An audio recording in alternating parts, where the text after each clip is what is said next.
तो हेलो दोस्तों, फिर से एक नई वीडियो में आप सभी का स्वागत है। जी हाँ भैया उस सावन जैसे खत्म होत एक ठे पवन सिंह के गाना आला जो ने गाने का नाम बा चार चक्का ये जीजा। वाह। जी हाँ, पवन सिंह के ऑफिशियल चैनल पे भैया ये गाना आल बा। तो आप लोग पहले ये गाना सुनो।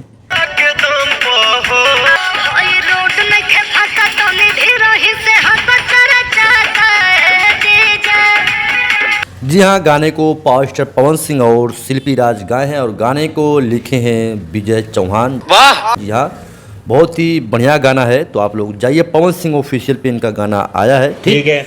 और भैया गाने के जो म्यूजिक दिए हैं प्रियांशु सिंह, और भैया गाना बहुत ही जोरदार है। और गाने में पवन सिंह के साथ ठुमका लगाते हुए नजर आ रही हैं संजना मिश्रा, और बहुत ही मस्त गाना है।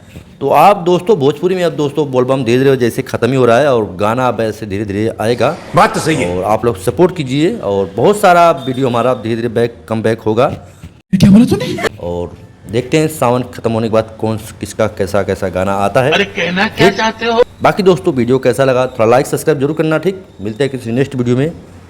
जय हिंद, बाय।